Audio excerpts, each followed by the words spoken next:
Hello, my friends, Evolutionary Energy Arts family. So, guys, we're going to go pretty deep and try to piece some things together. And this is my favorite type of thing to do, honestly. This is so much fun. We see the modern human genome contains DNA from three other human species that we know of so far: Neanderthals, Denisovans. And then there's a third unknown species. There still is that missing link out there, but it's not really the link between monkey and man. It's something totally different. And as we were saying before, we have been given a lot of truths and a lot of misdirection. There is so much misdirection intermingled in with truths that, we got to be detectives here, and we have to use both mind and heart.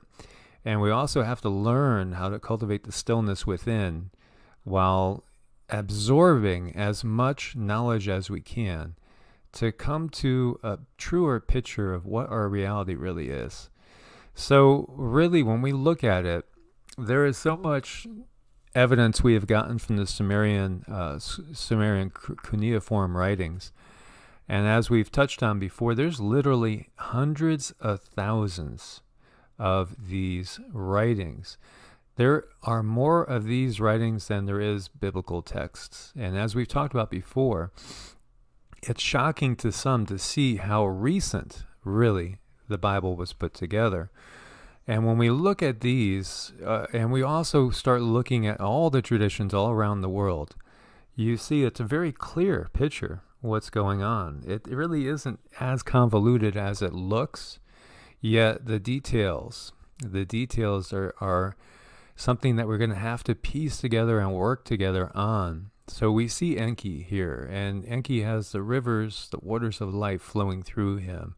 There's so much symbolism going on. Enki was considered a god of life and replenishment, was often depicted with two streams of water emanating from his shoulders, one the Tigris, the other Euphrates.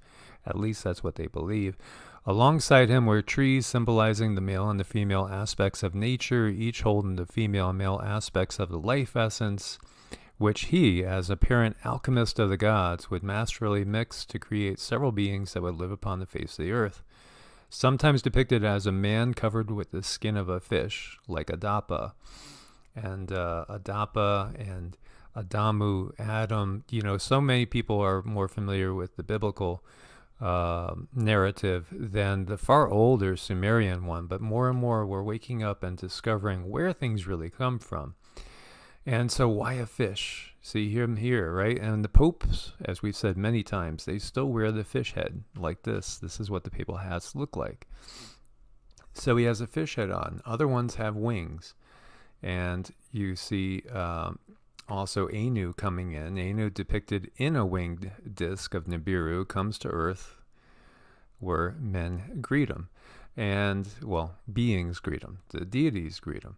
And so Anu is their chief god, but he isn't the creator of the universe, as, he basically won his position in a wrestling match, and he bit off the reproductive organ of the other guy. Kind of brutal, right? So are any of these beings the creator of the universe?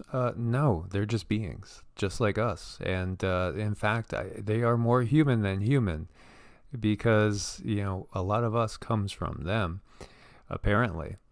So what does this represent? Well, this represents he has powers to basically go in the sea. So, and the same thing is said of the wings. Not necessarily they had wings coming out of their back. They had powers over the sky. They could fly and they could swim. They could go into ships that would go into the water. They could go up into the sky as well. And while there are most definitely multidimensional beings, of which we are as well, and then interdimensional beings in the sense that they can alter consciously their vibratory frequency and manipulate different dimensions. All those above exist. And we are also, as we said, a multidimensional being who perhaps will master the ability to consciously travel between dimensions, as so many shamans can do. And these gods were thought to be very, very physical. They led armies, they lived in temples, they took wives from among the humans. So we've talked about it before. Angel comes from the Greek word, which means basically messenger. Messenger is what an angel is. It's a messenger. And so these angels traveled up into the heavens and down, and they were messengers. And these deities basically ate and drank and had sex and created offspring. So obviously they're very humanoid. And here you see the temple at Nippur where Enlil lived, Enlil, the brother to Enki. And so entwined serpent symbol given to Enki's son Ningishita. And some believe Ningishita is Thoth, Mercury, and Hermes, all the same being. And again, why do we have this symbol? Because it's representing DNA. And why? Because, as it said, he's a master alchemist, master scientist, and the one that actually manipulated the DNA to create this version that we now have upon the planet of humans. Here you see Enlil. He was pissed. And so you have a tethered and imprisoned Enki in an energy field because he gave the first Eve and Adamu self-awareness and reproduction. In other words, he made us a little bit too much like him for his brother's liking. And if those of you who aren't familiar, we're going to get a little more depth. Basically, the thought line, what we get from the Sumerian writings, is that man was created to do the work on earth so the gods wouldn't have to do the work themselves. Now, we have the ones from Nibiru, the Anunnaki. Well, Anunnaki just means those from the heavens to earth came. But there was another class called the Igigi or Igigi, which were thought to have been on Mars and more of a lower class that do come over on Earth as well. And then they start rebelling because they don't want to work in the mines. And by the way, there are mines in South Africa that are over 200,000 years old. And, this version of humans, Homo sapiens sapiens, was, if not around then by conventional thinking, was just about to come out then, curiously enough. So we see Eve, conscious before Adam is, has adorned her belly and her genitals, proud of her source of pleasure. She stares at her Enki, her dad, and tethers. So it's interesting because there's a universality with these myths that we see. And as we had talked about before, everything in the Bible is basically coming from much older sources, and it's very incomplete. So the myth of Atrahasis is basically going to get into a lot more detail about what happened with the flood than the Bible does. So as you see, humans reproduce, their noise disturbs Enlil's sleep. He decides to destroy them with a plague, famine, drought, and then finally a flood. And we do see echoes of that throughout the Bible, where when humans displease God, as we see in Numbers and Kings, at one time there's like 50,000 people that are killed overnight with a plague. So is this the creator of the universe doing this? Prime creator? No. These are not even close to that. These are just beings, just like us. I mean, they have more technology. They're older. They've been around longer. But again, now every being with consciousness, and everything is consciousness, does have source within them. And see, that's the part that gets downplayed by those in charge. And as we've talked about before, it's in the Bible that it's okay to buy slaves, purchase slaves, even pass them on to your kids. So there's different mindsets here going on, and there's a lot of things to sort through. And if we look clearly enough, we can start to make a good, clear picture. Because the biblical narrative is extremely incomplete. And as we talked about before, just looking at the New Testament alone, there were hundreds and hundreds of books of basically books that got destroyed during Constantine's reign of terror, which really it was when you look at it from a spiritual point of view. And again, his great thing was he got this vision to conquer under the sign of the cross. And Christ was never saying anything about conquering. never anything about bloodshed. He actually said, put down your swords. So why would you think Christ would come to Constantine and say, take up the sword and conquer and shed blood in my name? That is so much in the opposite of everything that Christ taught. So when we look at this, it gets a much clearer picture. So the god gives Atrahasis 7 days warning of the flood, and he builds a boat, loads it with his possessions, animals, and birds, just like the Noah story, right? He is subsequently saved while the rest of humankind is destroyed. However, the gods are unhappy as they no longer receive the offerings they used to. And we're going to talk about those offerings. So the gods used to have humans cook for them. And I love to cook. I have some spaghetti sauce going right now, and boy, it smells good in here, guys. So what type of beings can smell something cooking and it makes them pleased? Let's really look at things logically, let's look at things logically, because we are not kids anymore. And we can see the bigger picture. It's just like Santa Claus, guys. Once you realize Santa Claus is your parents, if you're lucky enough to have parents that will do that type of thing for you, then you can never go back. However, you can believe in the spirit of giving, most definitely. So we see the gods are no longer happy because they're not getting the offerings they used to. So it does end up with Atrahasis making an offering, Enlil accepting the existence and usefulness of humans. And here we see another story talking about the Ark and Genesis. All of a sudden, God saw the wickedness of man was great and decided to destroy all of creation. Only Noah, who had found grace in the eyes of the Lord, his family, and the animals aboard the ark survived to repopulate the planet. Older than Genesis by at least 1,000 years is the Babylonian epic of Gilgamesh, a king who embarked on a journey to find the secret of immortality. By the way, he's basically a demigod. Along the way, he met Utnapishtim, the survivor of the great flood sent by the gods, which was warned by Enki. And here we see Prometheus, and this is a Greek myth of Prometheus. Note the humans here. The little ones are the humans, and Prometheus is a titan, and creates humans. And subsequently, he's chained. Remember, Enki chained, right? And so he's chained until Hercules saves him, who is a demigod, basically part god, part human. And the eagle or the vulture comes and eats his liver every day, and it's regenerated. So very interesting mythology, and obviously equating Prometheus to Enki. And then we see the Chaldean god Ea with horns. Okay, why is it kind of fish-like with horns? Very curious, isn't it? Now, before he was Enki, he was Ea. That was his name until he came to the earth and took the title Lord of the Earth, which is what Enki means. Just like Enlil is Lord of the Skies. So why does Moses have horns? This is a Michelangelo's version of Moses, and he's got horns. Isn't that curious? You got to ask why. But we see there's a lot of representations of Moses with horns. And here you see the sun emanating and back.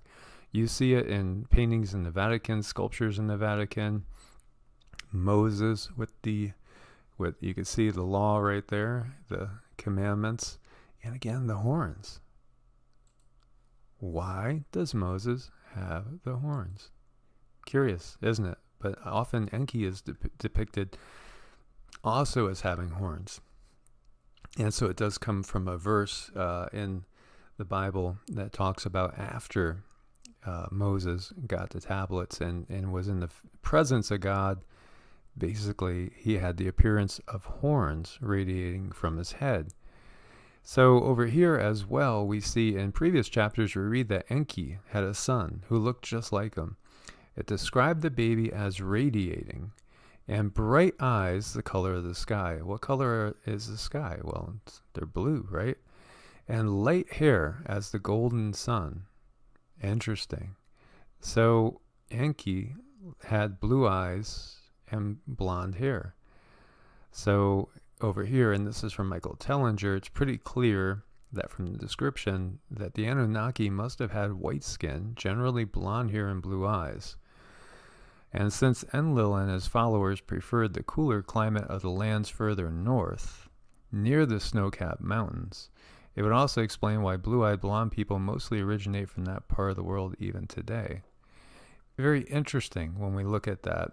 And then we read over here in the scrolls, there's a description of Noah as a child, the flesh of which was white as snow and red as a rose. So that doesn't sound like somebody that's, native to that land there. The hair of whose head was white like wool and long, and whose eyes were beautiful. And when he opened them, he illuminated all the house like the sun. Interesting. Very, very much sounding similar to Enki. And so some said, well, he must have been an albino, because that's their only explanation. But yet we see descriptions of Pleiadians as well, and they're typically always described along this manner. Very interesting, very humanoid looking, and again, more human than human. And so we see, and there's so much info here that, well, let me put it this way. Why have wars been going on constantly, especially in these times, in Iraq, in Syria, in, these areas which house these mysteries? And again, it's my personal opinion that a lot of things are being covered up. And I think that there's a scramble right now going on as our ability to spread knowledge has gone to a place where it's never been in our current history. They're trying to cover it up. And so some believe there's portals in these areas. Some believe that there's many relics. And as I've shared with you guys before, I have several friends that served in the military over there and confirmed they were to and did destroy a lot of archaeological relics in areas, completely obliterating. And part of the cover-up, as we see, the Sumerian clay tablets, they were discovered in southern Iraq. And again, this is the home of the Anunnaki. And so I'll have these links for you guys because this is Slave Species of the Gods. And again, this is Michael Tellinger for one. When we look at it, it's all pretty interesting. And there's a different component to these things as well. And part of it is the multi-dimensional component and interdimensional component going on. So this is Betty Andreas and Luca. And, she's a case that I always found interesting because it happened very close to my home where I grew up in Connecticut. And she was basically abducted, and we've talked about the fact that many people have been abducted. And in fact, I've shared with you guys that I've seen firsthand beings that I believe completely are the beings we're talking about, extraterrestrial, interdimensional beings. They're not necessarily from Earth, so that makes them extraterrestrial. And then they are most definitely interdimensional because I've actually witnessed one when I woke up, and it didn't expect me to wake up after I felt it energetically kind of entering my body, doing something in my lower dantian, which is like your storehouse of physical chi, life force. And it looked up, it stood up straight, it looked away from me, and it concentrated, and it took it, I think, about 90 seconds to fully fade out of sight. But in her situation here, she's actually caught up and pulled from her body. Her body is staying in place. And, sometimes this is how they have taken her. They have literally taken her, what we would call her astral body, up and out and up to the ship. And up there, the first beings she encountered were these grays, these typical gray aliens, which many believe, and I agree, I think a lot of them are not even really truly alive. They're more androids or robots.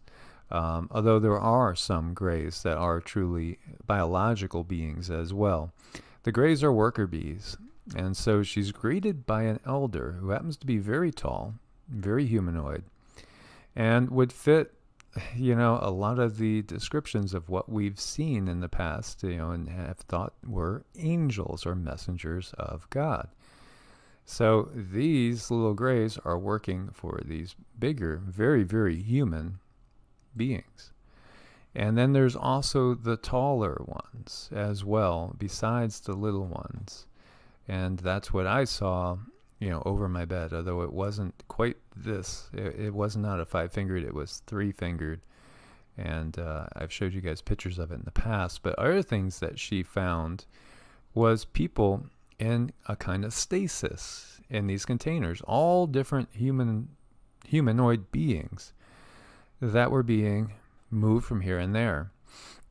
So apparently, if her case is to be believed, as well as the case of so many other people, part of what happens, and perhaps part of the tens of thousands, if not hundreds of thousands, if not millions of people that go missing every year, are people that are taken and brought elsewhere. And so perhaps terraforming and also playing with genetics, creating new forms of humanoid species as well as other species, and seeding them in different places is something that has never stopped. It's still going on to this day. So according to Betty Andreasen, she was abducted to an oval craft, pretty much a typical saucer. She was subject to a painful physical examination, which included a needle thrust into her navel and a probe in her nose. She was put on a chair where hoses were attached to her nose and mouth. A transparent airtight cover was placed over her and her chair. Gray fluid filled the container. The alien leader told Betty that she had been chosen for a mission. Psychiatric tests after the abduction showed her to be safe and reliable and sane. And so part of what they are doing, and they share with her later, is they're monitoring the effects of pollution. And they say they're monitoring the effects of pollution and the damage done to the environment and what it's doing to human DNA. But maybe that's not the entire case as well. Maybe they're also measuring the changes going on associated with ascension. And so, of course, they're always fascinated in the reproductive end of things. And, the grays themselves, the ones that are biological, the word is they cannot reproduce on their own as well. So a lot of times, basically, genetic material is taken from humans, and there are more what's going to be worker bees created from that material. So who are the Anunnaki? Are they real? Are they aliens? Part of the bigger picture? And of course, Sitchin is the guy that kind of brought this to our popular attention. But you know what? He's not the only guy that's basically translated all these writings. These writings have been translated by countless people now. And we still haven't even scratched the surface. I believe it's less than 10% of all that we have been translated so far. And we have a ton, as I said, hundreds of thousands. So it's interesting too, because as this talks about, it's not just the ancient Sumerians that thought the gods were real beings, flesh and blood beings, as well as the Greeks viewed their gods in the same light, that they were really real. They were watching us all the time. They were monitoring us. We see there's so much evidence.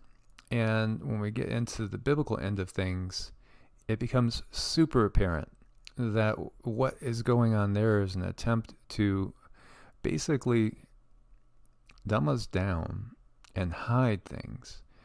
And so that's a large part of Constantine's Bible, and that's why he eliminated so many books that could have given us a much clearer representation of life and of reality and of the truth behind all those things. So we're just basically taught to accept, to just be obedient, exactly like slaves, to worship God, in such a way and give him all the glory and the justice, that we are born into original sin because of our disobedience to God originally. And again, this goes in line perfect with what we've learned from the Sumerian writings. Perfect. But we all have the same essence of divinity and of source in us than the Anunnaki, than even the Reptilians, the Pleiadians, the Arcturians, the Andromedans, all these different beings, we all have a spark of source in us. And this is a list of Mesopotamian gods and kings, and it gives you some of their names. And it's so curious again, because this gets into the hybrids, your mighty men of old, and they're in this beautiful teal color, such as Sargon. And so we see, the same stories are presented pretty much everywhere. And again, we see the Anunnaki, now we see the Reptilian here. And it's my opinion that there's a little misdirection going on here as well, because I think that a lot of groups are getting grouped together, lumped together, in an effort, again, for what's coming. Because, as we have talked about, we are entering an area in the galaxy, and we've called it the photon belt, where our vibrations are not going to be able to be controlled under their rule anymore. We're going to basically wake up, and we are waking up. We're feeling our multidimensionality, and you guys could do it just by putting your hands about maybe 2-3 inches away from each hand, and seeing if you move them back and forth, see if you could start to sense the energy flow. Now, doing this 20-30 years ago with people, maybe it was 50-50. People could feel it. Almost everybody could feel energy now, because we're changing. Our vibration is increasing. And so we're not going to be able to be lied to anymore. We could see the truth for what it is.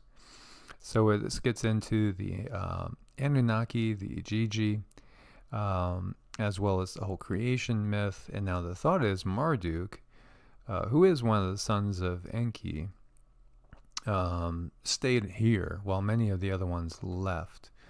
And so there is also the thought that there are leftover remnants still amongst us. And then again, of course, we have the genetic material of them as well. As we look at these reptilian sculptures, which we have found going back 4,000 or 5,000 years ago, and there's actually quite a few of them, and they've been found in multiple places. So it's obvious, and we see all these depictions again of the giants and the humans. Is it to say that they are greater than us, or is it more just a fact? We've talked about how the giants have been covered up, and again, I'll have all these links for you guys.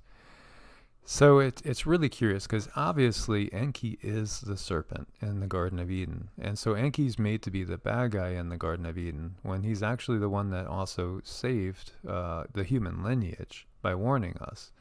So we see all these misdirections. And then again, of course, obviously the serpent and all that is also representing the Kundalini energy, which if people are fundamentalists, they believe that that's all demonic energy. And that's exactly what they want you to believe, because the ones controlling us don't want you coming into your own power. They also don't want you reaching out through meditation and being contacted by perhaps other benevolent species, humanoid species, that are abundant all around us, even in this galaxy. So it's pretty fascinating and clear to see, again, as we look at Prometheus and talking about Enki and the Enlil. So these are very, very human beings. These beings are more human than human. They have passions. They they go around having sex with an awful lot of each other, and but yet they don't want humans doing that. So it's pretty interesting, and there's some downloads in here I'll give you guys links to if you want to go in depth and do more research. This one is, I know, a few hundred pages, and it's getting into the Sumerian epics and myths. Check it out yourself. It's not just Zecharia Sitchin. There are hundreds, and if not thousands, of academics that are pouring through this material. And this is the creation myth of man by Prometheus again. And it's fascinating. This is one of the things that I keep wanting to go deeper and deeper into. The war between the Titans and the Olympians. Pretty interesting stuff. And then it's reflected also in the Vedas. And I'm going to spend a lot more time going into that as well. Historical list of ancient texts that predate the Bible, of which there's tons. And I did do a couple of videos, that are talking about that. And then the fact that, the earliest actual written representations of the Bible, even the Torah, the 5 books of Moses, the oldest ones we have, the farthest back they go is maybe 200 BC, if that. It could be even 200 AD. These were oral traditions that were not written down, not for a long time. And then when they were starting to be written down, a lot of them didn't survive. So we really don't know. And they've also been open to the interpretation of the scribes, as they never put any vowels in. So when people verbatim just say, the Bible's perfect and complete and there's not an error, they just don't know what they're talking about, plain and simple. They don't know the history of it. They're just spewing what they've been taught without using their mind and going in and looking for themselves. And then doing comparative study, so you can see.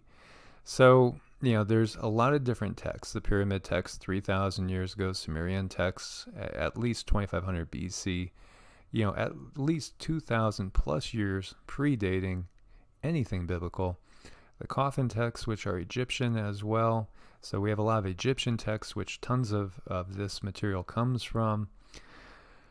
The Hammurabi Code, again, 2250 BC. That's at least 2,000 years, well before anything biblical. And the Code of Hammurabi is, basically where we get so much of the whole thought line of Moses and the Ten Commandments. Way predates it, and the Babylonian flood myth, again, 2,000 years before we get anything biblical. The Atrahasis. There's so many of these over here, and it's just obvious, that we've been given a version, and it's conquered this world in a warlike manner, and it's incomplete, and it's purposefully incomplete. So again, this is also getting into 5 books that predate the Bible. Egyptian Book of the Dead as well. That goes back to 3,150 BC. So again, 3,000 years, predating the Bible. And so what's really going on here then? Who is here? Who's been controlling us? And here you see a giant reptilian hybrid.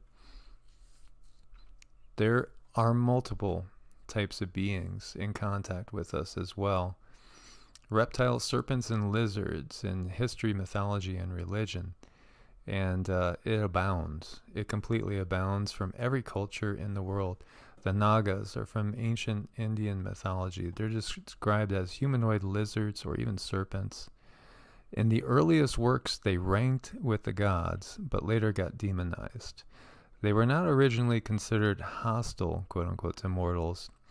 And these are from texts that are 10 to 15,000 years old. Well, that's what they're saying here. Of course, the mainstream wouldn't agree with that. My personal thought is that the Vedic texts, I think they're one of the oldest, if not the oldest, along with, obviously, the Sumerian and the Egyptian. But I don't know, my gut tells me that they're older. Not even the Vedic. There's pre-Vedic texts that go even before the Vedas. So I think a lot of this comes from those lost civilizations.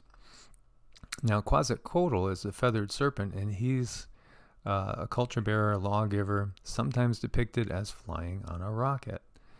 So it's fascinating. Yeah, there are serpents in Gnostic texts as well. American Indians, tons of legends on them, and I've shared that with you as well about the Native Americans. Fact that the Cherokee, have beliefs that our moon and our sun, this sun, were basically brought here by the reptilians. And these beings operate, they're interdimensional. They can actually enter people and influence people. This is where we get that demon possession. So, yes, while not every spirit that is not an angel or a human or God itself is not a demon, there are what we would call demonic entities, and they do take over people. They do influence people. They're around us all the time. There are so many different types of entities described in Native American myth as well. And some of them are pretty fierce and pretty scary. And as we get into the change that we're in now, we're going to see a lot of different beings. And so the line of thought is that we're going into the lower fourth density, the lower fourth astral realm. And that's kind of where, a lot of these nasty beings live.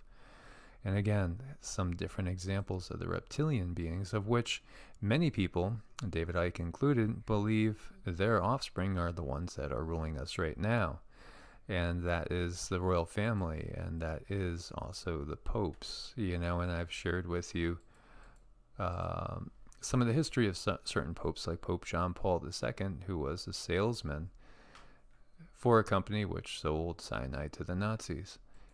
The interconnectedness there going on, the agenda going on. We are in a battle. And so this battle does extend out in through the galaxy, and it also extends out into other dimensions. So, the reptilian force, the reptilians are a warrior class, and they are feared in the universe. And there's reasons, because they're enormous and they're powerful, and they're all about service to self, not service to others. So most definitely a conquering species.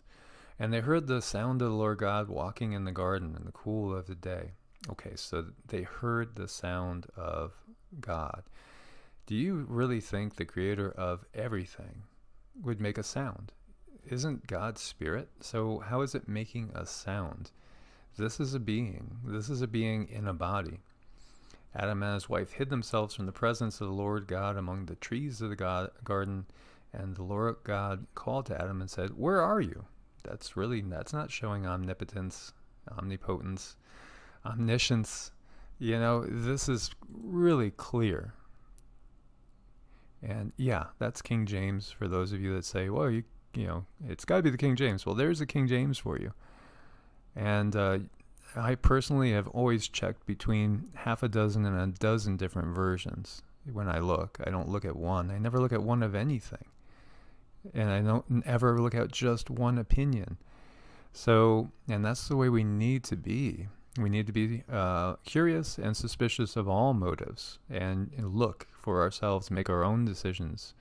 And Noah built an altar unto the Lord, and took of every clean beast and every clean fowl, and offered burnt offerings on the altar. And the Lord smelled a sweet savor. And okay, so burnt flesh smells good to him. Again, ask yourself, is this the creator of the universe? No, it's not. It's another being, a being that gets hungry. And that barbecue smells damn good too. That's basically what we have here. So, then you see, I will not curse the ground anymore for man's sake. For the imagination of man's heart is evil from his youth. Neither, again, will I smite every living thing as I have done. And then again, if we're going to compare ourselves to the legends, the myths of the Anunnaki gods, well, everything that the Lord is calling us evil about, coveting the neighbor's wife, murder, all these things, well, the Anunnaki gods did that themselves. They slept around like whores. When you read the myths, that's what you have. I mean, they slept around like crazy. And so, how can the pot call the kettle black? Not only that, but they strived amongst each other in ego as well, with wanting to be the head god. So Anu challenged his predecessor, wrestled him, so beat him in combat, and demasculated him by biting off his genitals. And then he sent him to Earth first. So it's pretty interesting to see this. So obviously none of this makes sense. None of this makes sense. It's all about, hey, you will obey because you are a slave. You were created as a slave. The only sin that you have is in thinking for yourself, maybe recognizing that you were a slave. And so, that is the big thing. And who likes flesh? What sorts of beings crave flesh? And then we've seen human sacrifices throughout time as well. What are those really about? So when we look to Africa, we see legends of reptilians and the recognition. And this is part of the reason why there is so much so many horrible things done down there, and why, the quality of living is the way it is, because they've been oppressed. And anybody that has this type of knowledge has been kind of wiped out. And then same thing with the Native Americans. There's thoughts that there were 60 million, 100 million Native Americans. And then at one point there was only like 800,000 left after, the quote-unquote white man came. But really what it is it's perhaps the reptilian agenda came. And again, as we see, there's always been this influence. But another thing to recognize too is there are legends of benevolent dragons as well as the malevolent ones. So when we look at species and races and different types of beings, there's always a sliding scale. And some, just like not every human is, a Hitler, and not every human is a Mother Teresa or a Gandhi. The same could probably be said with these other races as well. And this is actually a pretty good representation of what the Draco look like. And, I have heard from good sources that I trust and believe in, multiple, that they are amongst us. They do patrol us. They do walk around, and perhaps are just out of most people's vision, but not all. Some people can see them. And their claim is that the Earth was basically theirs from the beginning. They were running an experiment, and that is what the dinosaurs were. And so then other species came here. There was definitely wars going on, and had other experiments going on of a mammalian type. And so there's been this war going on, as the reptilians say Earth was always theirs. And there is also the thought that before the reptilians got here, there were a much higher level of creator gods that seeded many different types of life here, including primates. But yet the primates were altered by certain beings that we call the Anunnaki. And so here you see this reptilianish, monsterish being engorging himself on human flesh and teaching the other humans to do the same. And obviously this is Mesoamerican. And many think that the whole reason we have the meat industry and we eat meat in the first place is to lower our vibrations and keep us more in line with the reptilian line of doing things, way of thought. You got to ask yourself, why was Cain rejected when he offered fruit? The fruits of the earth, right? And yet Abel was accepted because he offered flesh. The standard Christian line of thinking is that was basically showing a foreshadowing of the sacrifice of Christ on the cross, sacrificing his flesh. And when you think about it in Catholicism and in other forms too, we still, many do, drink the blood of Christ and eat the flesh of Christ in the form of the wafers and the wine. Is that not twisted when you think about it? Think about that. Go back to what we're seeing here, being taught to eat flesh, even if it's in a symbolic way. Ask yourself, who's eating flesh again? It's just, people just accept, but think for yourself. Get the conditioning out of you. There's a reason there. There is a reason. So there are many people that have channeled from the Pleiadians. And this statement right here is being credited to them. We are here to create a revolution, unlike anything has gone before, a conscious awareness tsunami that will sweep the planet and shake our modern world to its very core. A transcultural spiritual revolution which will transform the separate and fragmented cultures of the earth into one vast global and planetary metaculture, in which the unique diversity of every nation, every people, every tribe, every person is valued as contributing to the beauty of the whole. So we have been conditioned, and I was a fundamentalist for a very short time, It didn't take long for me to see, that there was too much as far as errors, contradictions, and yes, there is. And just the whole message didn't make any sense. None. It never hit me as making any sense spiritually. As far as it all being a blood sacrifice, it just feels so barbaric and completely wrong. Now, the other thing that is feared is a one world government. And you know what? We already have that. It's been here the whole time. We've been controlled for these at least 5 to 10,000 years by these forces that do control the entire world, yet they pit us against each other. So what we really do need is unity. We do need to come together, not under their rule. We've been under their rule. But we need to come together and recognize our own individual power and our own power as the collective. So there are thought to be quite a few benevolent species, and many of the benevolents will not interfere unless they're asked. And so we know the Pleiadians, and those are some that are thought to be as close to us as you can get. There are also higher dimensional Pleiadians that are going to appear more as beings of light, as opposed to what we see in the human form.